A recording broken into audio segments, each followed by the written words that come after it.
자, 이제 이번 시간에는 이 형식부터 우리 들어가도록 하겠습니다. 자, 이 형식 같은 경우에는 목적어가 없으면 자동사다라고 이야기를 했어요. 그런데 이번에 보어가 있으면 우리 문장이 불완전하다라고 이야기를 했거든요. 보어가 있으면은 그 경우의 수가 두 가지로 바뀝니다. 예를 들어서 불완전 자동사 이 형식 또는 불완전 자동사 오 형식 이렇게 불려요. 다시 한번 우리가 목적어가 없으면 그걸 자동사라 부른다 그랬죠. 그래서 예를 들어서 여기를 목적어를 보어를 지웠다 가정해 봅시다. 그러면 이렇게만 보면은 우린 자동사인 거예요. 근데 그 뒤에 보어가 하나가 오면은 문장이 뭐다? 불완전하다. 그래서 불완전 자동사라고 해요. 자, 우리가 보어라는 자리에서는 명사와 형용사가 들어올 수 있다라고 이야기를 했습니다. 자, 그래서 우리가 출제 유형부터 정리하기보다는 이번에는 이 형식에 대해서 하나씩 파헤쳐 보도록 하겠습니다. 자, 일단 제가 밑에다가 쓰기보다는 여기 밑에다가 여기에 쓸게요. 자, 우리가 보어라는 자리에는 명사와 형용사가 들어올 수 있다라고 이야기를 했는데 이 형용사라는 것은요, 사실 그냥 우리가 알고 있는 기본적인 형용사 말고도 형용사로 쓰일 수 있는 영어의 요소들이 정말 많은 요소가 있어요. 예를 들어서 당연히 보어라는 자리에는 일반 형용사 들어갈 수 있는데 이것만이 아니다. 일반 형용사뿐만이 아니라 우리 아직은 안 배웠지만 분사라는 것도 무엇이다? 형용사의 한 부류입니다. 아직은 배우지 않았어요. 그냥 분사도 형용사구나 라고만 생각해 주세요. 자, 그러니까 당연히 분사도 형용사니까 이 보호 자리에 나올 수가 있어요. 자, 그러면 이번에는 분사 말고도 부정사도 보어에 나올 수 있습니다. 제가 가장 첫 수업 때 원을 3개 정도를 그리면서 각 부족들이 합치면서 이 부정사의 역할이 굉장히 나누어지더라라는 걸 이야기했습니다. 그러면서 이 부정사라는 것이 품사의 역할이 정말 다양하다라는 거를 설명을 드렸는데 그중 하나가 당연히 명사, 형용사 둘 다 가능하니까 이 부정사도 보어로서 쓸 수 있겠죠. 자, 하나만 더. 우리가 아직 배우려면 멀었지만 오버 플러스 추상명사. 오버 플러스 추상명사라는 거는 쉽게 설명하면 손으로 잡을 수도 없고 눈으로 볼 수도 없는 그런 명사를 우리는 추상명사로 불러요. 예를 들어서 중요성, 유용함 이런 애들. 그 앞에 오브 같으면 우리는 하나의 형용사라고 칭해서 of importance는 important라고 부릅니다. 그러니까 이런 식으로 아직은 그런 개념들이 있구나 정도만 보면 되는데 지금 제가 열거한 이 4개의 성분이 대표적으로 보어에서 형용사 역할을 할 수 있다. 이렇게 보시면 되겠습니다. 자, 여러분들이 조금 더 공부를 해왔던 친구라면 이런 질문을 할 수 있거든요. 선생님, 형용사 역할의 경우에 우리가 관계사도 다른 말로는 형용사절 접속사라고 이야기하기 때문에 형용사적 기능을 가지고 있는데 왜 이 친구는 보호 자료로 쓸 수 없습니까? 이런 질문을 할 수 있거든요. 제가 지금 설명하는 부분을 이해하지 못하는 친구는 나중에 2회독, 3회독 할 때 이해를 하면 됩니다. 우선은 자, 형용사절 접속사는 자, 형용사절 접속사는 선행사를 전제로 쓰이는 접속사이기 때문에 예를 들어서 접속사이기 때문에 단일하게 보어에 쓸 순 없다. 이렇게 보시면 되겠습니다. 그래서 형용사절 접속사는 단순히 선행사를 전제로 하기 때문에 우리가 일반 형용사로서 볼 수는 없다. 따라서 약간의 차이가 있기 때문에 우리 보어라는 자리는 일반 형용사, 분사, 부정사, 그리고 추상명사 정도의 이 네 가지 정도가 들어갈 수 있다. 이렇게 보시면 될 것 같습니다. 자, 그 중에서도 우리가 정말 눈여겨볼 것은요. 바로 이 부정사가 보호 자리에 쓰일 때입니다. 자, 우리가 부정사라고 하는 것은요. to 다음에 동사 원형이 나오는 걸 뜻합니다. 다시 한번 to 다음에 동사 원형이 나오는 거를 부정사라고 불러요. 그래서 제가 이 부분에 대해서는 우리 지금 키워드 12 뒤에 위에 약간의 공간이 있죠. 거기에다가 제가 부정사에 대해서 약간 설명을 덧붙일게요. 자, 부정사.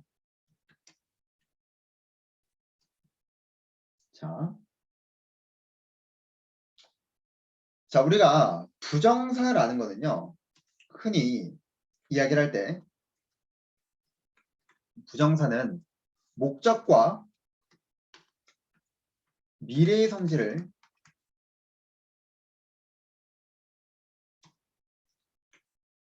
의미하는 것이 일반적인 통설이다.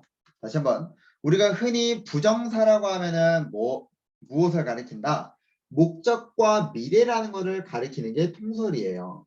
그러면 얘네가 왜 목적과 미래라는 걸 의미하는가? 이것도 좀 궁금할 수 있거든. 자, 그랬을 때 일단은 목적과 미래는요. 이 부정사라는 것 자체가 전치사 to에서 발전하게 되는데 이 전치사 to는 영어에서 in the direction of 뭐뭐의 방향으로라는 자 방향으로 자, 이렇게 라는 의미로서 방향을 가리킨다. 그런데 방향이란 앞으로 나아가고자 하는 특성이 있다 보니 이것이 훗날 부정사로 발전하면서 목적과 미래라는 특징을 가지게 돼요. 이 정도로 설명을 드릴 수 있을 것 같습니다. 다시 한번 이 부정사라는 것은 목적과 미래라는 성질을 가지고 있어요. 이게 일반적 통설입니다. 자, 그랬을 때 전치사 to에서 발전을 했어. 이 전치사 to가 in the direction of라는 뜻을 가지고 있거든요.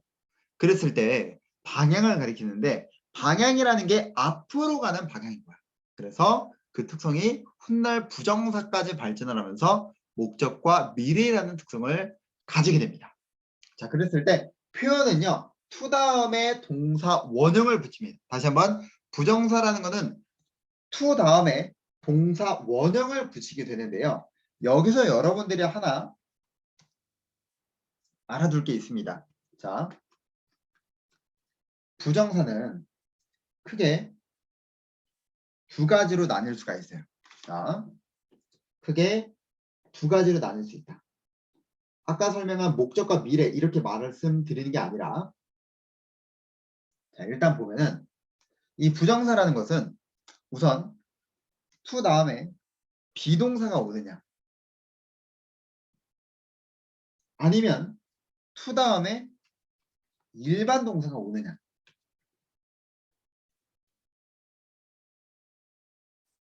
이렇게 나눌 수가 있습니다. 선생님 이 말이 무엇입니까? 라고 조금 이해가 안 되는 친구들이 있을 거예요. 자, 이 말이 무슨 말이냐면 동사라는 거는요. 우리가 비동사와 일반 동사 이렇게 딱 두 가지로 나눌 수 있습니다.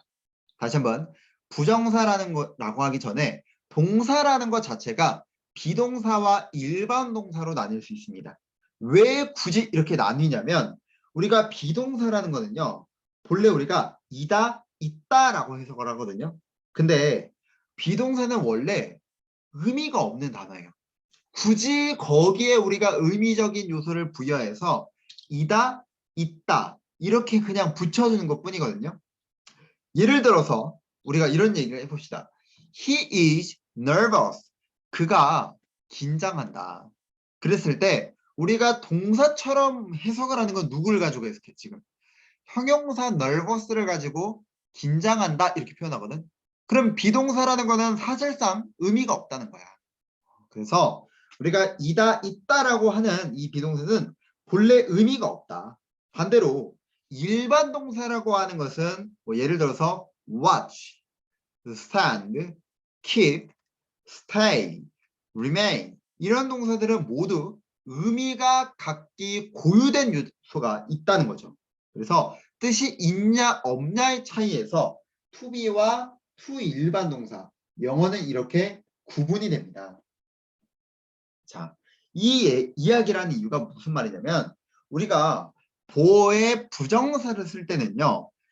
부정사가 생략이 될 수가 있어요. 우리 지금 아래에 내려오면은 두 번째 이렇게 써 있죠. 불완전 자동사 뒤에 보어가 오는데 그 보어 없이 단독으로는 부사가 올 수 없다. 자, 그랬을 때 여기가 아니네. 우리가 여기 두 번째 말고 다음 페이지 잠깐 볼까요? 22페이지. 자, 22페이지를 보면은 보어의 부정사를 받는 불완전 자동사라고 쓰여 있죠. 자, 그랬을 때 자, 일단 1번 보어에 어떻게 부정사가 올 수 있는가? 자, 일단 당구장 표시를 보면은 부정사는 아직 정해지지 않은 품사라 그랬습니다. 그래서 이런 이유가 무엇이다? 부정사가 동사를 제외한 나머지 명사, 형용사, 부사로 용법에 따라 활용된다는 점에서 붙여진 말이다. 자, 따라서 부정사는 명사 또는 형용사적 용법으로서 이 형식의 보어로 올 수가 있어요. 다만 이제 우리가 말하려는 요지는 이거지. 부정사보는 생략할 수가 있다. 다만 조건이 두 가지가 존재해요. 일단 부정사 뒤에 동사 원형 자체의 의미가 없어야 돼요. 다시 한번 의미가 있어야 된다, 없어야 된다? 의미가 없어야 된다는 거예요. 자, 여러분 의미가 없다라는 부분에서 영어에서 의미가 없는 동사는 비동사 하나밖에 없어요. 두 번째 특징에서 뭐 부정사 보어가 생략되더라도 이 형식이라는 문장 전체에 지장을 줘서 안 된다 이런 말이 있는데 그보다 더 중요한 건 동사 원형 자체에 의미가 없어야 된다. 왜? 의미가 없어야만 지워도 문제될 게 없지. 근데 영어에서 의미가 없는 건 누구밖에 없다. to be밖에 비동사밖에 없어요. 그래서 영어에서는 보어 자리에 부정사가 올 때 누가 오면 to be는 생략이 된다라는 겁니다. 지금 예문들에 to be가 쓰여 있을 때와 없을 때의 차이가 있죠. 자, 이 부분을 약간 눈으로 확인해 주시고 자, 지금 두 번째 내용에서 이런 말이 있었어요. 보어가 생략되더라도 이 형식이라는 문장 전체에는 지장을 줘서는 안 되더라. 자, 이 말이 무슨 말이냐면 자, 우리가 영어에서 앞으로 비동사를 보게 되면 물론 1형식의 용법도 있지만 비동사는 2형식이라고 생각을 해도 무방합니다. 다시 한번 2형식은 비동사가 2형식으로 쓰인다라고 해도 무방하다. 그래서 우리가 비동사가 2형식이라고 보면 당연히 보어가 나와야 되죠. 그랬을 때 to be 했을 때 이 뒤에는 당연히 이 비동사의 특성을 따라가는 거야. 됐어요? 그 특성을 따라가는 거야. 이 비동사가 이 형식이라면 뒤에 당연히 보어가 나와야 되겠죠. 형용사. 자, 됐습니까? 그랬을 때 to be가 생략이 되더라도 어쨌든 간에 이 형용사 나왔어. 남아도 이게 마치 appear의 보어처럼 보이잖아. 그지? 그러면 문장 전체가 이 형식이라고 하는 데에는 문제될 여지가 없네. 그지? Jane appeared to be younger 이라고 하든지 Jane appears younger 이라고 하든 차이가 없단 말이에요. 그래서 우리가 to be가 지워지더라도 그 이 형식 자체에 대해서는 문제될 여지가 없기 때문에 우리가 이 형식에서는 무엇이 to be가 나와도 상관없구나. 그리고 없어도 상관없구나. 자, 대표적으로는 seem, appear, 표에 보이는 prove, turn out, come out, come, grow, get, manage, fail, happen, chance, continue 라는 단어들이 있습니다. 이 단어들은 여러분 따로 암기해 둘 필요가 있습니다. 아시겠죠? 다시 한번 이 동사들은요. 우리가 이 형식에서 부정사를 보어 자리로 받는 동사들인데 정말 많이 쓰이기 때문에 해석적으로도 많이 쓰이거든요. 그렇기 때문에 까먹지 말자. 다만 여기서 우리가 심화적인 영역을 조금 들어가도록 할게요. 우리가 삼형식을 배우게 되면요. 동명사라는 것에 대해서 알게 되거든요. 다시 한번 삼형식을 공부하게 되면은 이제 부정사 말고 동명사라는 성질에 대해서도 공부를 합니다. 그때 제가 다시 한번 부정사와 동명사의 차이점에 대해서 이야기를 할 거예요. 차이점에 대해서 이야기를 할 건데, 자, 우리가 아까 동사라는 것이 하나의 형식이 아니라 여러 가지 형식을 가질 수 있다 그랬죠. 그죠? 하나의 형식이 아니라 여러 가지 형식을 가질 수 있습니다 라고 말씀을 드렸는데, continue는 우리가 이 형식 말고도 삼형식으로도 쓰여요. 뜻이 바뀌진 않고요. 그냥 계속해서 뭐뭐하다 라고 하는데, 우리가 continue의 경우 삼형식으로도 쓰일 수 있고, 이때 목적어에 동명사와 부정사 모두 받을 수 있는 동사이며 목적어에서의 의미 차이가 없기 때문에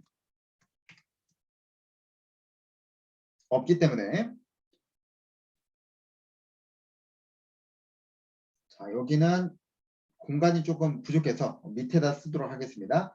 continue는 우리가 이 형식 말고도 삼형식으로도 쓰일 수 있어요. 근데 얘가 동명사와 부정사 모두 받을 수가 있고, 우리가 본래는 동명사를 받느냐 부정사를 받느냐 할 때 의미가 다르거든요. 근데 의미가 다르지 않는 경우일 수도 있어. 그러면 절대 틀린 걸 물어볼 수 없겠죠. 부정사가 쓰이든 동명사가 쓰이든 둘 다 맞으니까. 자, 그랬을 때 의미 차이가 없기 때문에 틀린 걸 물어볼 수 없다. 그런데 이 형식에서도 continue가 나오기 때문에 자칫 동명사가 뒤에 있더라도 그것은 목적어일 뿐 자동사로 쓰인 건 아니다. 그래서 선생님 너무 말이 어렵습니다 라고 한다면은 continue는 이 형식도 되고 삼형식도 되는 거예요. 이 형식에선 당연히 부정사를 받겠지만 삼형식에선 동명사를 받을 수도 있고 부정사를 받을 수도 있습니다. 다만 영어에서 얘가 이 형식이냐 삼형식이냐를 구분할 수는 없어요. 그래서 그냥 continue는 부정사가 오든 동명사가 오든 상관이 없습니다. 다 맞기 때문에 잘못해서 낚이지 말자라는 거예요. 그러니까 이런 거는 당장 이해가 안 되시면 2회독 할 때 좀 공부해 두시면 좋습니다. 아시겠죠? 그 외적으로는 seem to, appear to 이런 동사들이 나오는데, 특히나 지금 우리가 공부하고 있는 이 부정사를 받는 친구들은 제가 이렇게 네모 박스를 쳐둘 거예요. 왜냐면 제가 이 붉은색으로 네모 박스를 치는 이 이유는 이 동사들이 제가 이 형식의 경우에는 부사절 접속사와 혼용을 이루어서 출제를 많이 합니다 라고 말씀드렸죠. 다시 한번 이 형식 동사들은 부사절 접속사와 같이 출제를 한다 그랬어요. 그 요소인 애들이 이 동사군들이 많이 쓰입니다.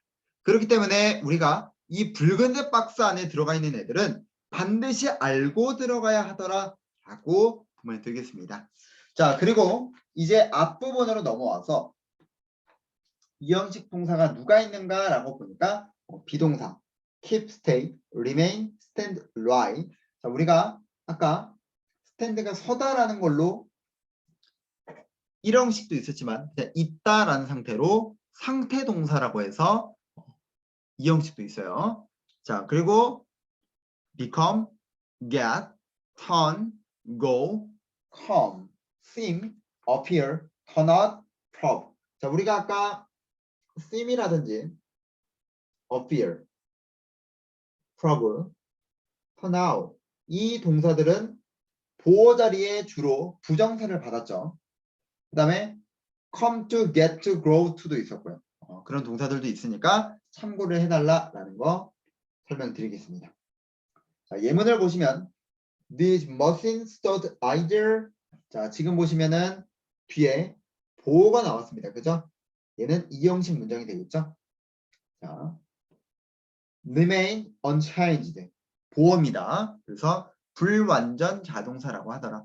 자, 다시 한번 2번 밑에 보면은 불완전 자동사 뒤에는 보어로서 형용사가 또는 명사가 나올 수 있을 뿐이지 단독으로 누가 나올 수 없다. 부사어만큼은 나올 수 없다.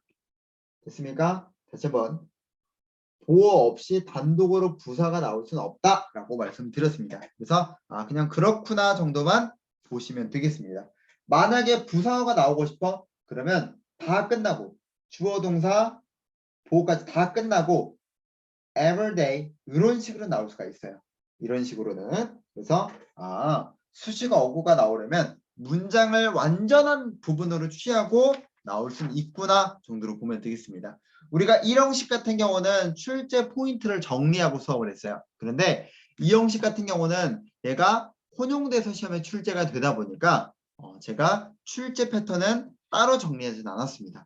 자, 이 친구들은 우리가 실제로 부사절 접속사를 들어갔을 때 이 형식을 다시 한번 다루게 될 거기 때문에 그때 한번 보도록 하죠. 자, 그러면 우리는 교재 23페이지로 넘어가도록 하겠습니다. 자, 이제 5개의 감각을 의미하는 감각동사라고 해서 나오고 있습니다. 자, 이 감각동사들은요. 자, 우선 여기 설명이 나오죠. 주어의 상태를 감각적으로 나타내는 것을 이야기한다. 자, 대표적인 불완전 자동사이고 보어로는 주로 형용사, 전치사구, as if 정도를 취하는데 불완전 자동사에서 단독으로 출제가 된다면 얘네들이 나올 겁니다. 자, 일단은 5개의 감각은 look, sound, smell, taste, feel. look, sound, smell, touch, feel. 이 5가지 영역은 알아두세요. 그런데 지금 보시면 우리가 분명히 보어라는 자리에 명사가 나올 수 있다고 그랬는데 얘는 명사가 안 된다라고 나오고 있어요. 그죠? 자, 우리가 보어 자리에 명사를 쓰려면 주어와 동격을 이루어야 돼요. 그죠? 예를 들어서 예문을 보면 그는 he 쓰레기다. 그는 쓰레기다 할 때 자, 이걸 한번 봅시다. 여기다 줄까요? 제가 예문을 약간 자극적으로 쓴 거는 자극적인 예문을 외워야 우리가 쉽게 외울 수 있어서 그래요. 자, 봅시다. look이라는 거는 감각동사예요. 근데 그가 지금 이 문장을 보면 쓰레기가 그라고 해요? 그러면 그라고 칭하는 거는 모두 쓰레기가 되는 건가?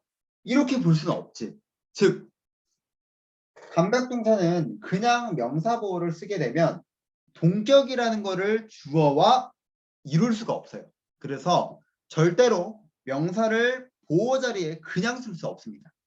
자, 그러다 보니까 명사를 쓰고 싶으면 지금 여기처럼 like 명사를 쓰십시오라고 이야기를 해요. 다시 한번 명사를 쓰고 싶으면 어떻게 써라? like 명사를 쓰라고 이렇게 칭하고 있습니다.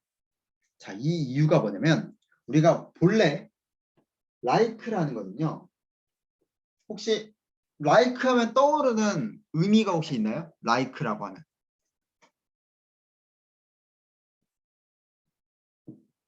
like라고 하면 떠오르는 혹시 의미가 있나요? 뜻, 알고 있는 뜻 한번 이야기해 봅시다. 나는 like라고 했을 때 이런 의미를 알고 있어요. 그죠? 뭐뭐처럼. 요거는 공부를 해봤기 때문에 이야기할 수 있는 거야. 원래 like라고 하면은 학생들이 영어를 정말 처음 하면 뭐라고 이야기를 할까? 그때로 한번 돌아가 봐. 처럼은 약간 고급스럽잖아. 이건 좀 공부한 자가 이야기할 수 있는 거야. 그치? 좋아하다라고 말을 해요. 그러니까 좋아하다 이게 가장 익숙하거든. 처럼 뭐뭐와 같은 이거는 공부한 자들이 이야기하는 거다. 자, 우리는 기본적인 거를 바탕으로 설명을 할 거니까 like는 좋아하다라는 뜻보다는 원래 뭐뭐와 같은 뭐뭐를 닮은이라는 의미에서 출발을 합니다. 근데 이 단어가 언어는 바뀐다 그랬죠. 그래서 뭐뭐처럼이라는 것까지 의미가 변화가 되었어요. 그러면서 얘가 원래는 뭐뭐를 닮은 뭐뭐와 같은이라는 성질은요. 형용사거든요. 근데 얘가 본래 성질은 형용사야. 얘가 뭐뭐처럼이라고 바뀌면서 얘는 우리가 뭐라 부르냐면 이때 like는 형용사가 아닌 형용사적 전치사적 형용사라 부릅니다. 선생님, 형용사가 아니라 전치사적 형용사는 무슨 말이냐? 그냥 형용사는 일반 형용사를 말하는 거예요. 여기서는 전치사적 형용사라고 해서 전치사라는 말이 붙었죠. 다시 말하면은 자,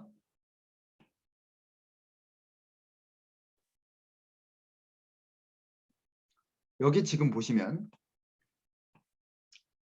like the trash라고 했을 때 얘가 like를 전치사로 보면은 the trash는 like의 목적어지.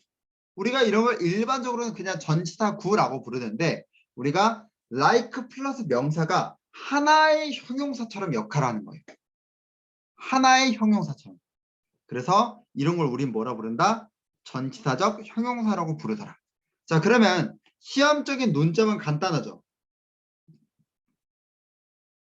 예를 들어서 자, 전치사적 형용사라고 부르더라. 그랬을 때 시험은 오감동사는 명사를 단독으로 받을 수 없다. 그지? 그렇기 때문에 반드시 누가 필요하다? like가 필요하다. 됐습니까? 그래서 요게 출제구나. 명사를 단독으로 받을 수 없으니까 like를 꼭 써주어야 하는구나. 자, 여러분들이 용어적인 부분에는 굳이 신경 안 써도 됩니다. 그냥 그렇구나 라고 보시면 돼요. 어차피 시간이 지나면 지날수록 더 나중에 개념들에 대해서 자세한 설명을 할 겁니다. 지금은 그냥 이런 게 있구나 정도만 알아도 되고요. 이해가 될 경우에는 조금 더 깊이 있게 이해하시면 되겠죠. 자, 두 번째 문제 한번 봅시다. Smoke may look like fog. 지금 보시면 스모그는 안개처럼 보이지만 이렇게 보고 있어요. 그치? 스모그가 안개는 아니잖아. 그것처럼 보인다는 거죠. 그래서 동격의 역할을 해주는 게 바로 like가 됩니다. 그래서 가장 많이 쓰이는 건 형용사와 like 플러스 명사가 제일 많이 써요. 근데 언어가 발달하면서 이제 마치 뭐뭐처럼 as if가 마치 뭐뭐처럼이라는 처럼의 의미가 갖고 있거든요. 그래서 like의 파생된 부분으로서 이제는 as if라는 것도 쓰더라. 이게 2022년 건국대학교였나? 바로 올해죠. as if에 관련된 부분이 나왔습니다. 이런 부분은 우리가 나중에 짚어보도록 하고요. 우선은 as if도 뭐뭐처럼이라는 의미가 있기 때문에 감각동사 뒤에서 마치 보어의 역할을 할 수 있다. 그래서 형용사나 like 플러스 명사나 as if 뒤에 절 정도는 올 수 있지만 명사나 부사는 나올 수 없다 정도 보면 되겠습니다. 그래서 결국은 이거 암기해야 되는 거 아닌가요? 네, 맞습니다. 이해를 조금 돕고자 하는 부분은 있지만 기본적으로 암기도 같이 수반이 되어야 합니다. 그래서 이 형식을 한번 정리를 해보면은 우리가 보어라는 것에서는 형용사와 명사가 받을 수 있다. 명사는 주어와 동격을 이룰 때 나머지 경우의 수는 형용사가 나오더라. 자, 앞부분을 넘어가서 그래서 우리가 그 형용사라고 하는 것에서는 일반 형용사, 분사, 부정사 그리고 오브 플러스 추상명사가 있습니다. 오브 추상명사가 있고 다만 형용사절 접사는 선행사를 전제로 하기 때문에 보호 자료를 쓸 수 없었다. 자, 중요했던 거는 바로 부정사가 보호로 오는 건데 우리가 to be라고 하면은 생략이 될 수 있다. 하지만 to 일반 동사는 이미 의미가 있기 때문에 생략이 안 되더라. 됐습니까? 그리고 우리가 오감 동사를 배웠어요. 오감 동사는 명사를 일방적으로 받을 수 없고 like 명사를 받을 수 있다. 그래서 형용사, like 명사, 그리고 as if 정도로 받을 수 있겠습니다. 출제 요령을 정리하지 않았던 이유는 이 형식이 부사절 접속사와 맞물려서 출제가 되는데 우리가 아직까지 부사절 접속사를 배우려면 시간적인 요소가 많이 걸려요. 그렇기 때문에 아직은 그냥 그렇구나 정도만 보시고 우리가 나중에 이 형식과 접목해서 다시 한번 보겠습니다. 자, 여기까지 해서 우리가 이 형식을 한번 정리했었고, 이 형식은 단독으로 출제되는 빈도가 떨어지기 때문에 더 깊이 있게 보진 않겠습니다. 자, 그러면 여기까지 해서 우리가 이론적인 영역을 검토를 했었는데 여기서 이 형식은 마무리 짓도록 하고, 우리가 다음 시간에는 영어에서 그토록 중요하다고 했었던 5형식과 3형식을 이야기했었는데, 다음 수업에서는 3형식으로 우리가 이제 진짜 영어다운 영어로 들어가 보도록 하겠습니다. 자, 오늘 수업은 여기까지 마무리 짓도록 할 건데요. 끝내기 앞서서 편집을 하지 않고 수험생분들에게 한 가지 말씀을 드리자면, 제가 지금은 기초와 심화적인 부분에서도 정말 엄청난 심화적인 영역까지는 다루진 않고 있어요. 제가 추구하고자 하는 방향에서는요, 기초 심화 강의를 목표치는 30강 분량으로 추려서 단권화를 만들 거고요. 그 다음에는 용어적인 개념을 1회독 정도를 확실하게 했으면은 반으로 줄여서 16강분으로 줄여가지고 1형식, 2형식 쭉쭉쭉 넘어가면서 심화 강의도 촬영할 계획을 가지고 있습니다. 그래서 지금은 이 부분을 일단은 이해가 안 되는 부분이 있더라도 여러분들이 회독을 위해서 그냥 한번 한 바퀴 쭉 들어주세요. 인간과 교재를 바탕으로. 그렇게 해서 쭉 듣고 난 다음에 이해가 안 되거나 하면은 다시 한번 30강짜리 강의 듣고, 그 다음에 16강짜리 강의 듣고, 이런 식으로 나아가서 이해력을 높이면 되겠습니다. 자, 제가 추구하는 방향성이나 이런 부분에 대해서는 향후 관련된 포스트나 이런 부분을 작성을 해서 더 안내하도록 할 거니까요. 참고해 주시기 바라고, 오늘 강의는 여기서 3강을 마무리 짓도록 하겠습니다. 모두 고생 많으셨습니다.